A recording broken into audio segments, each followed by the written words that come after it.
All right, here's the deal. Following our latest tech update, catch one of the most insightful calls from my weekend show, The Kim Komando Show. The number one question I get is, what's the next big thing? And the answer is, searching the web as you know it is over. It's not going to happen overnight, but Google's best days are behind it. I'm Kim Komando for SimpliSafe. Visit simplysafekim.com to save 60% on a new system. There's no safe like SimpliSafe. Most people assume Google is simply too big to fail, but never forget, Google was born in a residential garage in Menlo Park, California, not even 3 decades ago. It was designed to compete against Yahoo, Ask Jeeves, remember that one? Microsoft's Bing and a few others. But I've always predicted just as soon as someone comes up with something better than Google, it too will fade away. That time has come. OpenAI has introduced Search GPT. Type in what you want, you get an immediate answer without ads, scrolling, or other confusing links. So for now, Google is not dead, but the wound is mortal. Get tech smarts with my free newsletter. Sign up at getkim.com. Hey there, tech lovers and wannabes. Want to stay ahead of the game? You've got to check out my YouTube channel. It's amazing. So many people are loving my new and improved channel. For starters, we've got fresh how-to videos every week, like how to block those super annoying political text messages, let important calls through even in Do Not Disturb mode, and oh boy, watch out for sneaky QR codes that can actually brick your phone. It doesn't stop there. Join me for Kim Komando Today, a fun podcast where we break down the latest tech news and trends. It's like talking tech with a friend, minus all the boring stuff. You'll get the latest tips and tricks to keep you in the know and have a little fun while doing it. Plus, who doesn't love being the tech-savvy one in the crowd? So head to youtube.com/Kim Komando, hit subscribe, and make sure you never miss a new video or podcast. That's youtube.com/Kim Komando. And when you're there, be sure to hit that subscribe button. That's youtube.com/Kim Komando, with a K, of course. And I'll see you on the video. As promised, I'm now bringing you a standout call from my weekend show.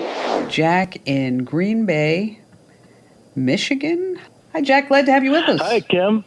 Welcome. Thank you so much. It's Green Bay, Wisconsin, actually, home of the Packers. You know what? I saw that. I was like, Green Bay, Michigan. It says, and I'm sitting there because, and I'm thinking like, okay, well, maybe there's like a Green Bay, Michigan I don't know about. And then I would say like Green Bay, Wisconsin. You'd be like, no, Kim, I'm not in Wisconsin. I'm in Michigan. So yeah, there's a lot of animosity there between Wisconsin and Michigan. Yeah, so that's why I was going with what was on the screen. Just going with that. Okay. I understand.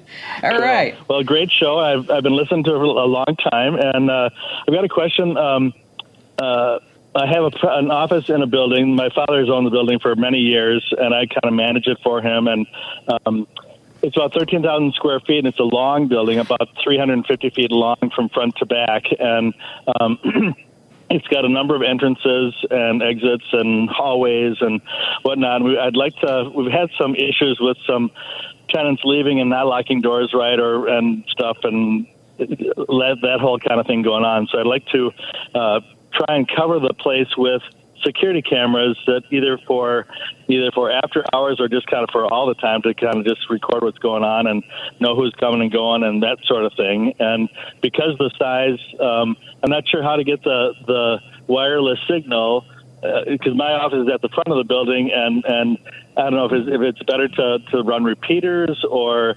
amplifiers, or what's the best way to get that signal from my router at the front of the building to cover the rest of the building for those wireless cameras. Wow. So it's 13,000 square feet. What did you say? It was 325 feet long? Yeah, something like that, yeah. Okay.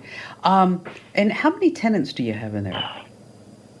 Right now we've got about 8 businesses. Okay, so 8 businesses. All right. And is the building, is it 2-story? It's kind of a split level. So one area has 3 levels, and then the rest has 2 levels. Okay. And it's mostly cinder block. So that's. I was just going to ask that. 3. Yeah, 3. It's kind of like a low, medium, and high section, and each section was made out of cinder block, and they're divided from each other with a good thick cinder block wall. So, yeah, so that's kind of another difficulty. There's no quick fix here. I wish I could say buy this kit from Ubiquiti and it's going to solve all your troubles and you'll maybe even win the lottery. Okay. But that doesn't really exist, especially because we're talking about the length. And I mean, you can try to repeat, or you said amplify and boost, and those are all really the same thing. But because of the length of where the signals need to go, and then you also threw me a curve because you want video, is that we're really talking about somebody that you're going to need to hardwire these access points throughout the building. But the company that I mentioned, Ubiquiti, they offer they have like these kits for these projects, and so you could have these you could have like these managed access points along the way, so you could have the security cameras, and then 24/7 it could be saved on a DVR, it could be saved up in the cloud. You can get alerts and if sound is detected. But it's also nice just to be able to pop in every once in a while and you can take a look and you can see what's going on, right? Right. And so you mentioned like even like the doors not being locked. You might want to put have you ever thought about putting smart locks on the doors? I really hadn't. I know years ago, Dad had one of the big name security companies come in and put on different things on the doors, and it was just like too much for most of the tenants to figure out. And then we kept having like false, people would come in and they wouldn't push the code right or whatever, and then the alarm would go off and the cops would come, and after so many times, then they start charging you for that and stuff. So we just got rid of that system, and we've been like security system free for 20 years or something. Well, they've made great advances in smart locks, whereby you can lock it if they don't lock it, and you could have a default code. So if they, that's I think what we're looking at here, Jack, is let me put together kind of some products for you to look at, okay? Awesome. Some of these kits from Ubiquiti, and maybe some. I'm gonna throw you some smart locks because I really think that that's something that once you can see the capabilities, then you'll know. Let me tell you, this technology has grown by leaps and bounds, or even over the last 5 years. Because if you're gonna take the time to make sure that there's decent access all along the way, then there could also, so you have a smart lock, you have the cameras. There may even be a way, if you wanted to, is that you start charging them for internet access too. I mean, if you had a big enough pipeline coming in, if you got everybody down the line, instead of them paying, there may be a way that you could provide that as a service as a landlord as well. So let me put all those together for you. We're going to put it inside the Komando community. And the Komando community, of course, is at komando.com/community in the Q&A forum.